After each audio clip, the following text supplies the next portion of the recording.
From Lewis in the Black Horse Pub.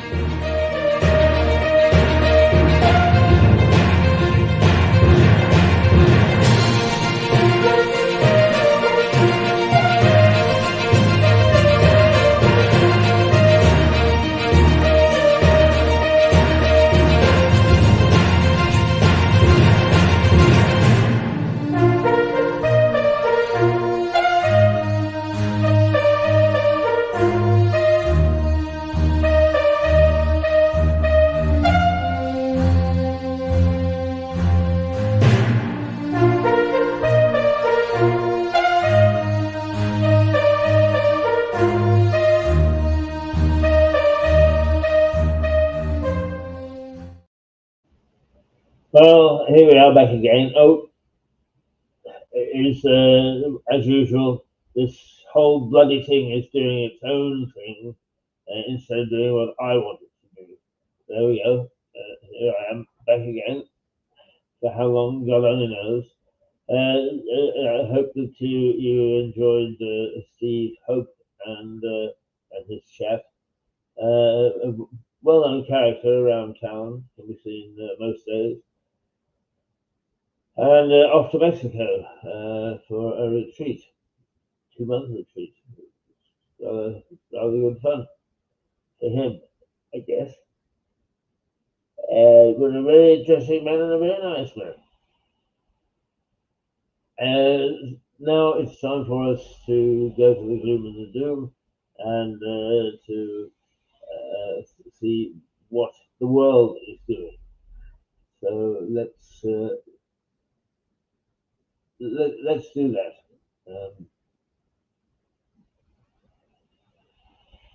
And the first, if it's going to allow me to scroll down.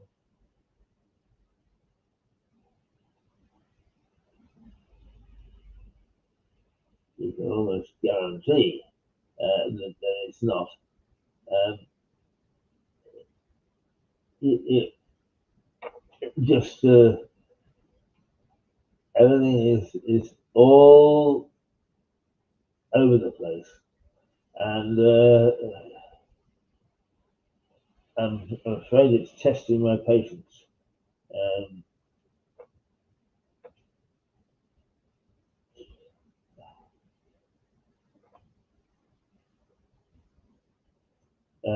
Really testing my patience because this is nothing to do with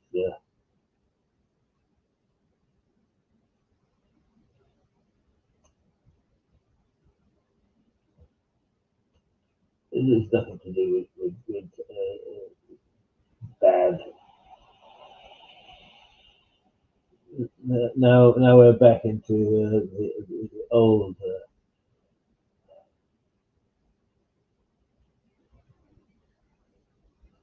syndrome, and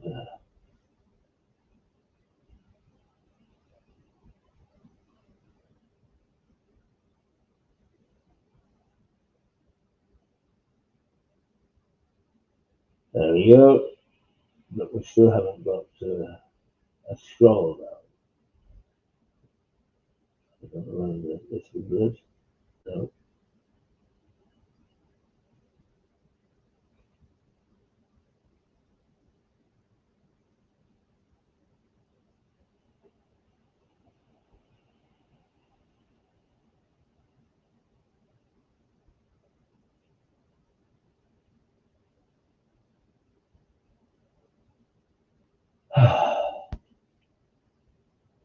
I don't want you to see from me. I want to be able to access the news, and I can't. It's ridiculous. See, just automatically, no, we don't want to leave this site or that site or any other site. All we want is for you to do what you're supposed to do. Is when the kids get at it, there's no stopping them. Is all these improvements which actually make life much more miserable and mean. We really should.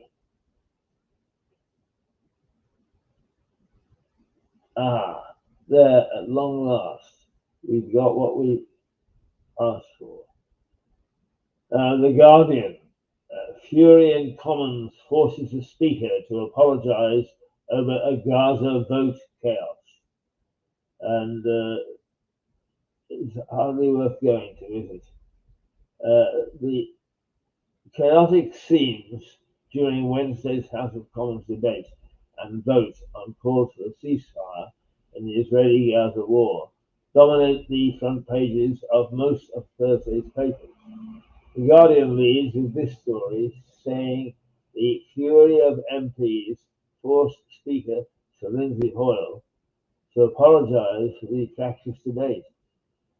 The main image of a woman surrounded by Palestinian flags during a protest calling for a ceasefire outside Parliament is there, and the front page also has a story saying the breakdown in public order in Gaza is caused by Israel's bombardment and has led to fears of a famine. Oh, right, okay, the clock ticking. I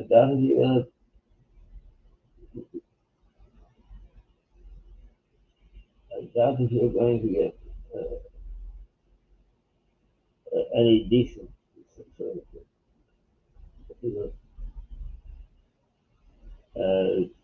resolutions from Netanyahu. Okay, the I has gained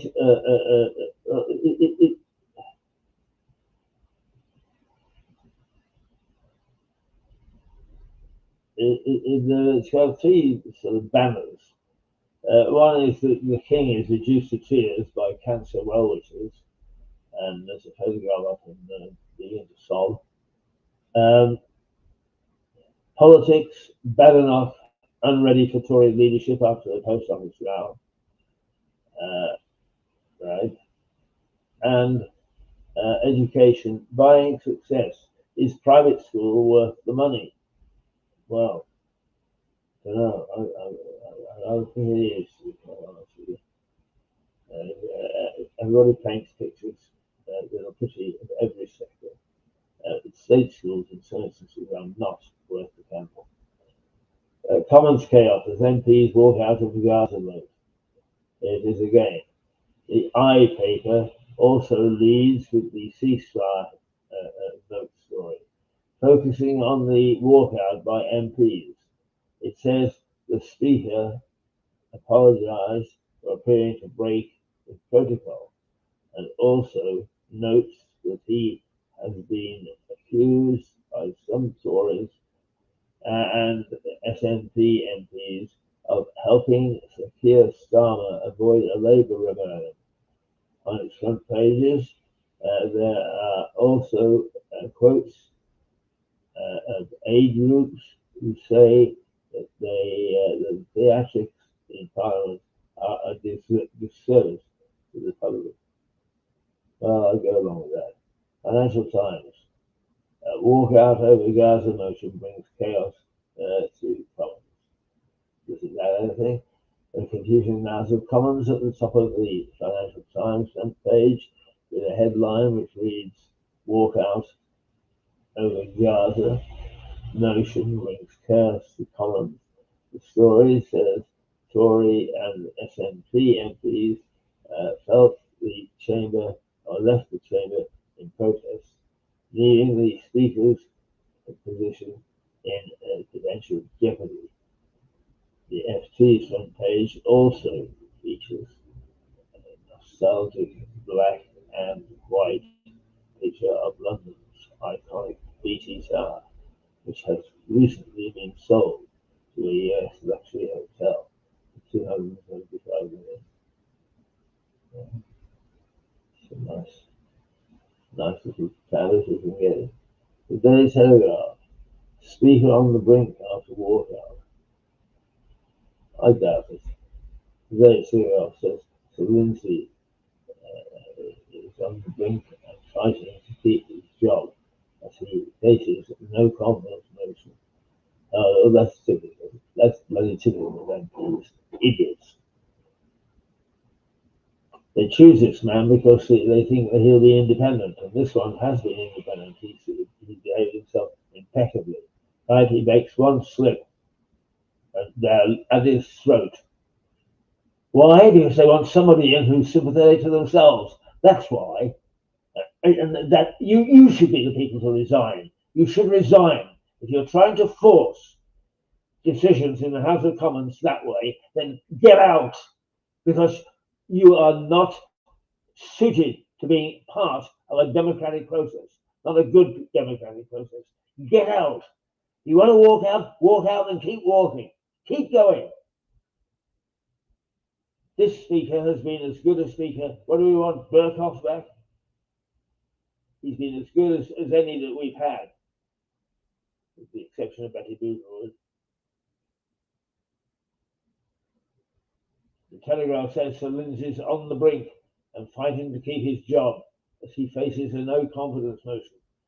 The top story states that the Tories and the SNP are attempting to remove the Speaker from his post, even though he apologised to the House and said he regretted the chaos. Leave him alone. Leave him alone. There's been no noticeable bias at all. In fact, we've had a very calm House of Commons in that respect. The moment that you smell blood, you're after it. Well, keep going. Keep going. We don't need people like you in the House of Commons. No confidence should be in you. You just walk out at the drop of a hat. Absolutely appalling. Appalling. Daily Express.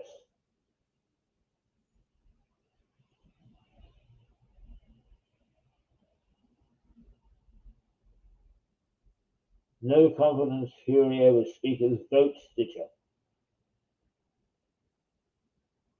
No confidence, explains the Daily Express's headline in reference to House of Commons Speaker.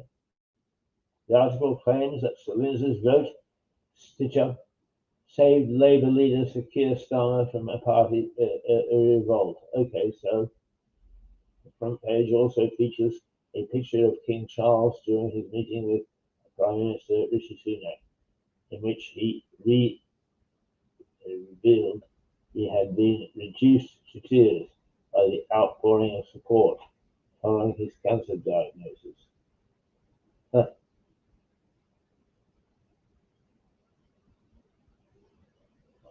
All this is near bagatelle. The Daily Mail. First official guidance from Britain's equality watchdog. Bosses must make allowances for menopausal women.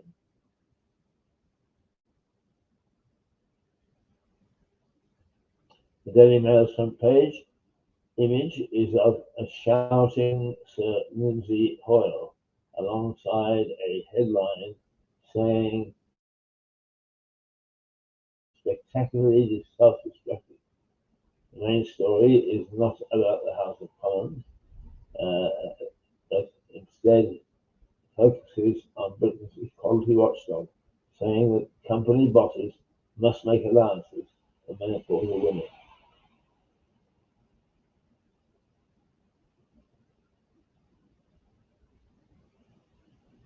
Respect the menopause or be sued.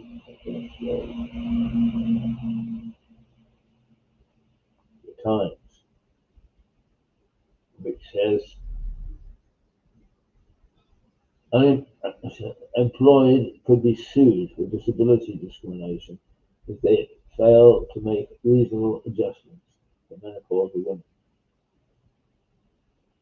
Like several of the other papers, the Times also carries an image of King Charles during his meeting with Prime Minister and the Prime Minister, and notes how the monarch said he was reduced to tears at the messages of support he received after his cancer diagnosis. David also reports on the scenes in the House of Commons, focusing on accusations of bias against Speaker Elizabeth Oil. Rubbish. The son, Charles, on his cancer, the King's tears, well wishes have made me cry. Metro. Lotto winners jackpot. That's right. We thought we'd won £2.60. It was 61,708,221 pounds. Oh, well, everything to wake up to. The Metro front page is about two lottery winners who thought they had won £2.60, and instead discovered they had won more than 61 million. A small image of the failed Trident test is also included, calling it a flopping state of affairs. Oh dear.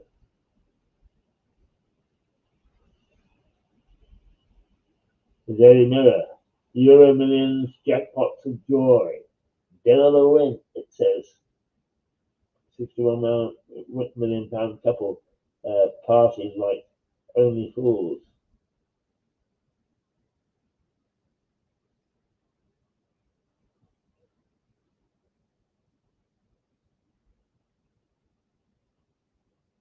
The Star. Liar, liar, pants on fire. 18 to 24-year-olds are the worst for big tips. But over 65 are honest as the day is long. Ooh. The Daily Star, as usual, goes for a completely different story. Titled Liar, Liar, Pants on Fire, saying that more than half of us say lies on a daily basis. It includes an edited image of former PM Boris Johnson with a long nose. Don't think we're going to use anybody else.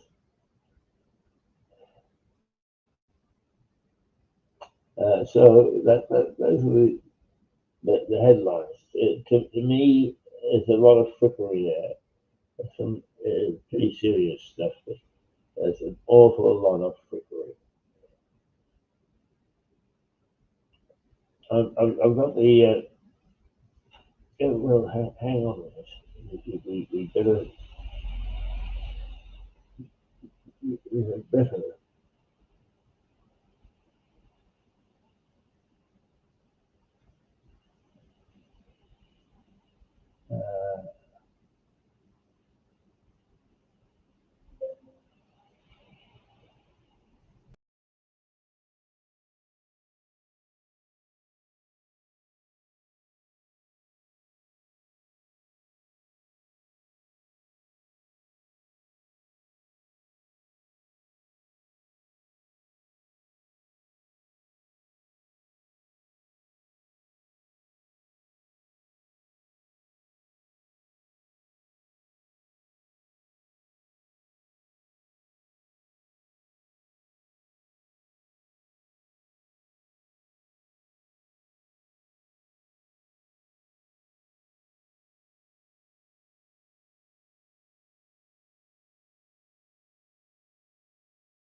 Here we are, right? Back again. Now, what we were going to do was just check on the weather. Again, it's erratic.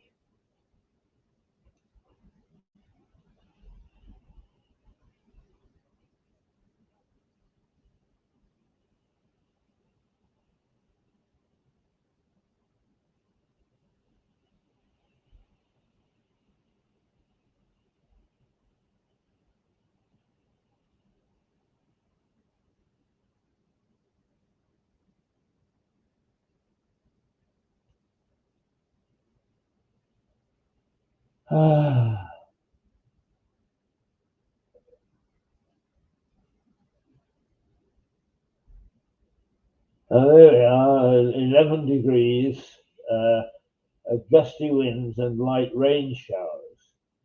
Yes, well, we've got a rain shower right now, but there's a weather warning issued. Right, what's that all about? Weather warning, weather warning.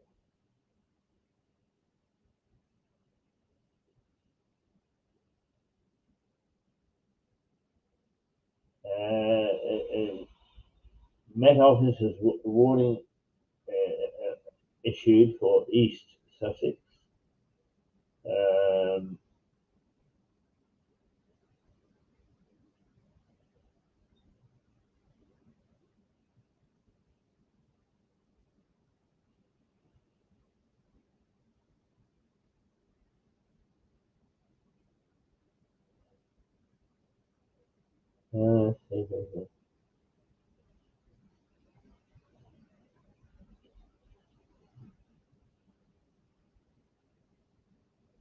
oh, I don't know what the weather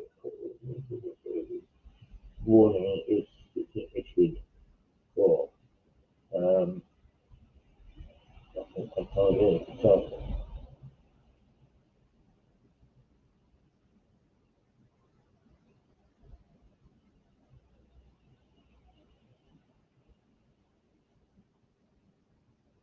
Well, all I can tell you is that be careful that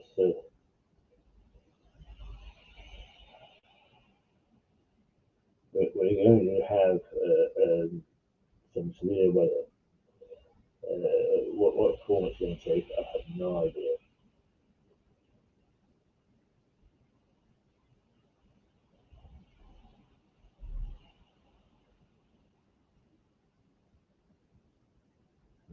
Everything's out. Okay.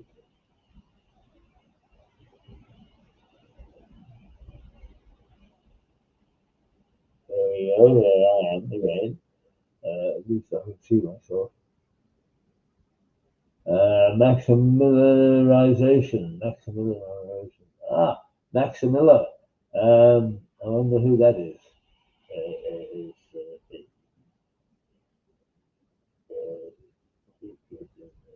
watching this. Let's see if. No, it's not telling us anymore.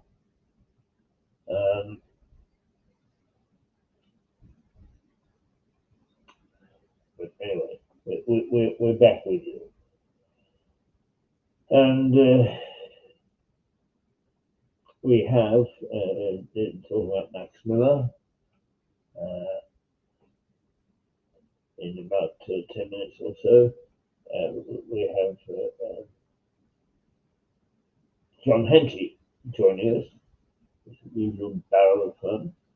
And we'll see how we make out with him. So let's do is go away and come back in approximately 10 or 12 minutes time.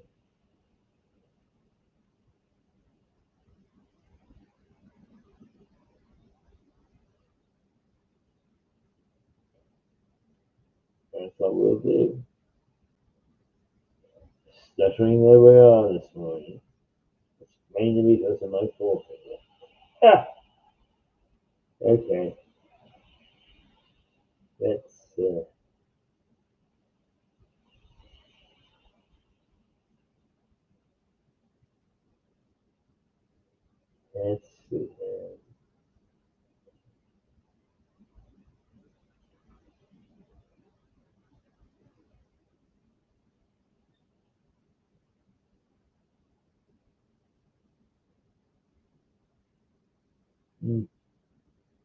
Oh, let's go down to the park.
Okie dokie. Back in a short period of time. Let's just remind you about the social calendar here.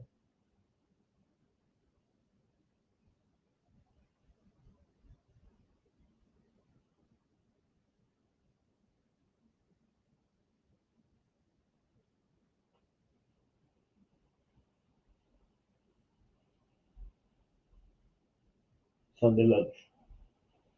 Fantastic Sunday lunch. Really good. Plenty of it. Good food. Well prepared. And this is a pub, not a restaurant, but a pub. And you eat in a pub. And the atmosphere is fantastic. People really enjoy Sunday lunch here. So don't forget Sunday lunch at the Black Horse. Very well worthwhile coming to. The pub quiz. Every second Sunday in the month, beginning at 8 o'clock. Sunday lunches those days are cut off at 5 o'clock. So that proper preparations should be made for the quiz. But you can get ordinary, just the ordinary menu. You're not cut off food entirely. Very, very, very popular. Very popular indeed. Okay. And not last, not least, there. Is the Six Nations. With a few outdated figures there, but nonetheless. On Sunday, we've got England against Scotland at Murrayfield. And the punters are backing Scotland on this one. And a surprising statistic is Scotland have won the last sort of like eight or nine out of the 12 matches, where we have a very poor track record in the last couple of decades. It doesn't look as if we're going to upset them now. England is showing promise, but they've got a long way to go, and their rush defence leaves them exposed to people who are up quickly. And the Scots have shown that they are fleet of foot. So it may be that the posters are right. And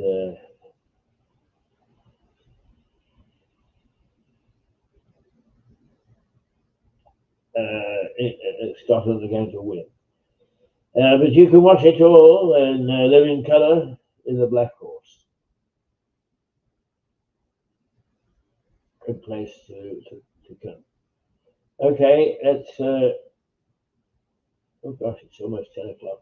Yes, almost time for the Henty. Right, you are. I'll be back in a short period of time, and we will continue the dialogue and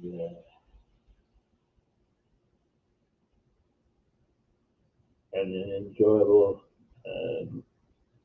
Thursday morning. From Lewis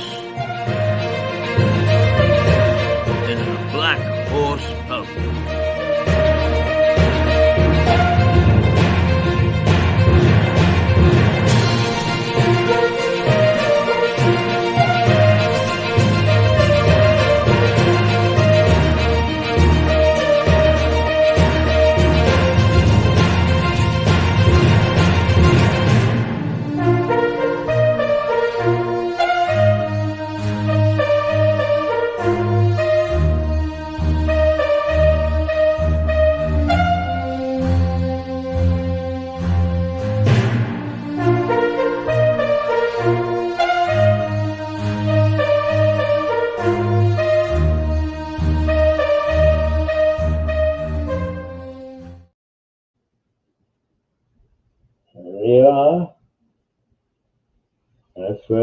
broadcasting from.